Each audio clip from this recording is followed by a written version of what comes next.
Welcome you. I'm Dan Stein. Welcome to another of FAIR's Facebook Lives. And we're here in the studio, and I'm joined today by Shari Rendall, who's FAIR's State and Local Outreach Director and handles a lot of the oversight of the overall field program as well as our law enforcement outreach program. And she has an excellent team that works with her. We're going to talk about some of the issues that I know are concerned to you who are activists in the immigration reform effort in key states around the country. But first I want to ask Shari for a minute here. When you become an activist in this movement, all across the country we have activists who participate in different parts of the effort to try to get sensible immigration controls in place. Tell us a little bit about what an activist can expect and what do they generally do? Well, first of all, Dan, thanks for having me today. Activists are great voices for our efforts in the state arena. As you know, legislators like to hear from their constituents. Sure. So an activist voice carries much more weight than my voice would or any of my team members. And so we encourage our activists to take action on certain pieces of legislation, either supporting or opposing them, to move the dial and get legislators to take a position. Activists can do things like write letters, visit their legislators, team up with others in rallies, demonstrations. So there's really a lot to do. There is a lot. A lot you can do. Absolutely, and everybody's voice makes a difference. Every time they act, even if it's only contributing money to a candidate, voting, anything they do moves the ball forward. Certainly people want to think about get out the vote efforts in the upcoming election. Getting out the vote is very important. Getting people to sign up and register to vote, really important in this upcoming election. As you know, immigration is going to be a major factor. And we certainly encourage everybody to get out to vote. Now, activists have accomplished a lot, including some of the fabulous ones in Florida. And I know Shari was going to talk about this last, but we can talk about it first. Had a major success in Florida in getting the legislature to pass an anti-sanctuary pro-cooperation bill. And you can tell us that that bill, which as usual comes under sustained attack from the opposition on the left in this case, and it just had a successful legal challenge, right? It was upheld.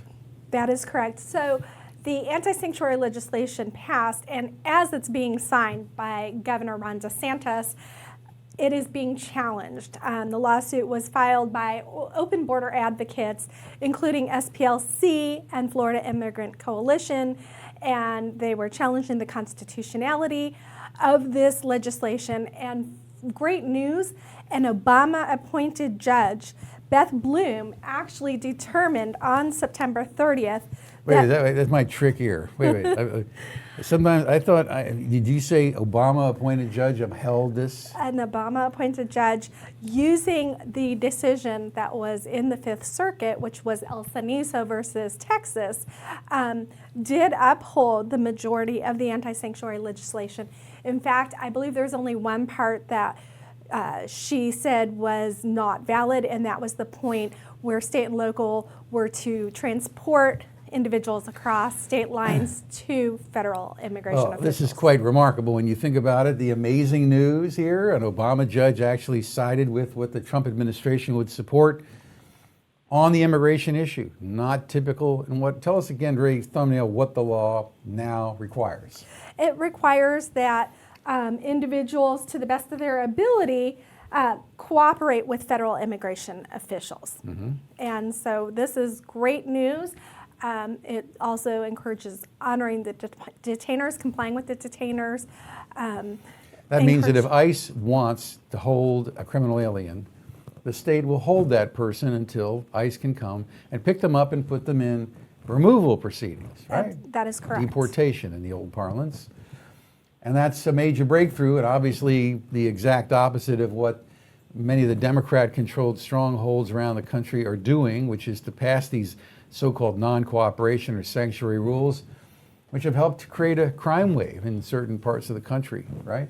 That is absolutely correct. So that's really one byproduct of what activism can do, because Florida activists working with FAIR as well as working with some of the great local groups down there There have been some great folks in Florida who've worked for a long time on this issue, and they're all to be congratulated for the effort to push this through, as well as some local or state senators who really had to endure an awful lot of abuse in the media for passing really what is a common sense reform package. I also want to plug, we have some great sheriffs down in Florida, as well as angel families that have gotten involved. These are families that have lost loved ones to illegal alien crime. They all partnered together, the activists, the sheriffs, the angel families, to really move the dial, despite being slammed in the media, slammed during the hearings by open borders advocates who didn't want immigration enforcement. So, you know, we know that we had, what, how many sheriffs did you guys see at Feet to the Fire? How many were here? We had nearly 191 sheriffs here. 191. Over 190 sheriffs came to Washington, D.C., met with the president, and stood firmly in support of no sanctuary laws, better cooperation with ICE. And these sheriffs, that's almost half the sheriffs in the country, which is quite a remarkable achievement to see them all together. It was, and it was even more moving to know that a lot of them also joined the president for a press conference. They joined immigration officials as well. So this was a really action-packed couple of days when they were here in Washington, D.C., and they've done a huge amount to change the dialogue. Yeah, and these sheriffs count on you, local residents, to support them. There was a recent article that said George Soros is spending a lot of his money to try to knock out sheriffs who care about border and immigration enforcement.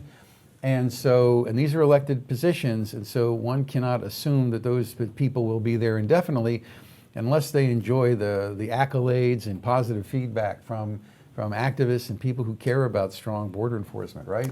That is absolutely correct. In fact, we're seeing sheriff races around the country be challenged by these open border advocates who are being backed by what's called Sheriffs for Trusting Communities. And we're seeing it this year in Virginia, in Loudoun and Prince William counties, and in Louisiana, which all have votes in November. So you have to be aware of this, that there is an effort, they call it Trusting Counties, Trusting Communities. Are they running mostly as Democrats, or are they running in primaries against Republicans? So they're running mostly as Democrats. What we're seeing is, for example, in Prince William County, we have Sheriff Hill, who is a 287G sheriff, and his opponent is saying they will get rid of the 287G program if they are elected. And we saw this happen last election cycle in North Carolina very successfully. Mecklenburg County Sheriff McFadden, in fact, ended his 287G program once he was elected, again, funded by George Soros. And what we're seeing is in Mecklenburg County, North Carolina, he's getting heat because he actually released an illegal alien who had been charged with rape and sexual assault That seems of to a be child. a constant pattern in these areas where they've abolished the 287G agreement. The point here is that Congress, every time Congress has spoken on this issue, they want local enforcement to have these cooperative agreements under Section 287G of the Immigration and Nationality Act, have these kind of cooperative agreements so that state and local police turn folks over, hold them until ICE can come and get them. And in fact, there's a provision in the 1996 immigration law that bans state and local communities from preventing local police, local officials from communicating immigration information to the federal government. So when these communities have policies that tell state officials they can't communicate about, for example, if you're holding somebody who has a criminal detainer, those things are illegal under federal law. But nevertheless, that doesn't stop them from doing what they're doing. And we saw the results of that recently in Fairfax County, Virginia, which is, of course, right across the river here in Washington, D.C., And tell us about what happened there. Sure. There was an officer in Fairfax County that responded to a traffic accident. He found that one of the drivers didn't have a driver's license, and then doing personal information check, he found that this individual had been had a warrant against them, Yeah, feds wanted him, right? Issued by ICE, and the officer actually contacted ICE. Which is what you would expect. And then he was actually reprimanded by the Fairfax police chief, Edwin Rossler, and he was suspended for unacceptable behavior, violating department policy, and depriving an individual of his freedom by cooperating with ICE. Rossler. So we have somebody here illegally, legal alien, car accident. Already there's a detainer, right, issued by ICE, say he's here illegally and we want to remove him. And all this officer did was alert ICE to the fact, asked them, hey, is there a detainer? Held him until he was picked up by federal officials. Yes. And he got suspended for doing this. I mean, do you realize how serious this is? That people are being suspended for upholding U.S. law enforcement officials for upholding the law? And ironically, the police chief said that the officer was confused, and he said, we've trained on this issue. This is the first time we've had a lapse in judgment and the officer is being punished. The officer in this case was explicitly following federal law. Well, FAIR raised holy heck about it, right? We issued a major statement, did an investigation, and he's now back on the job. He is now back on the job. That is correct. And ironically, what we're seeing in Fairfax and in other places is there is an effort to ensure that immigration enforcement is the only thing that you can't honor. If any state or local law enforcement officers had had a detainer request, that individual would have been turned over, whether it would be for another state, another locality. It's only when it pertains to immigration that we're seeing this dichotomy in how they're treated. Well, of course, this is part of something much broader, Shari, which is an overall effort to basically try to undermine any ability to control immigration, any kind of interior immigration enforcement, even involving criminal aliens, and even an effort to try to control political speech around the issue, or even the ability of this country to have a debate. Constant efforts by groups on the left, by something called Sludge, which is a fringe e-zine, organized efforts to try to prevent Americans who care about immigration and borders from promoting their message on major digital platforms. And the most egregious example today we can tell you about is what's happening in New York City. They've taken it a step further. Not only are they providing grant money, your tax money, to help illegal aliens fight in court, right? I mean, free lawyers and that kind of thing, providing different educational assistance and everything else. They actually want to fine and prevent people from saying certain words in the context of immigration. You want to tell us about that? Sure. So the New York City Commission on Human Rights is now attempting to ban the term illegal alien. And they're doing this by saying they're going to impose a significant fine against members of the public. And this is... So the term illegal alien, the alien concept, alienage concept, it does predate Star Wars. I know. It actually goes all the way back almost to the beginning of time, from the concept of citizenship in ancient Greece as a political office in a democracy. A citizen is a participant in a political process in a democracy, a representative democracy. People who are citizens are part of the political project, if you will, and people whose allegiance is to a different country or tribe or what have you are aliens. All the way through the common law in Blackstone's treatise in Britain, all the way through U.S. law, the term alien has been a part of the lexicon. It appears all over the immigration law, everywhere. The term illegal alien is a term of art that's been used to describe people in the United States without authorization, without civil authorization to be in the United States. The term has been used for years by the major news of this country, by the Supreme Court repeatedly in decisions, by, frankly, about every commentator under the sun. As recently as 15 years ago, everybody used the term. And apparently this is part and parcel of an effort to try to eradicate, if you will, the idea that there are any laws that regulate or govern the right of people to stay. Now, they say anybody who utters it, or do you have to utter it with certain intentions? So if someone feels that the term is being used to demean, humiliate, or harass a person, then you could be subject to a $250,000 fine. So this is Is there a lot of empirical evidence and research that shows that people who hear this term directed at them feel humiliated? It's hard to determine how an individual is going to feel, so they don't know. So they just did this because they wanted to push back on Trump. This is all more a political attack on the president. There's no evidence that this is a problem. Right? That people are feeling bad because they hear the term? Well, most people don't run down the street going, hey. Not only that, if you look, there are already laws on the books that protect people if they're being harassed or if they're being discriminated against. There's already a remedy they can have. So you're basically creating a special protected class for illegal aliens going forward and diminishing free speech rights. Aren't you going to make them feel bad if you tell them that they're privileged in some way? I mean, that somehow you have a group of people who, unlike everybody else, do not have to respect a whole area of U.S. federal law, that somehow they're exempt from having to comply with or respect our borders, or respect any aspect of how our immigration control system works.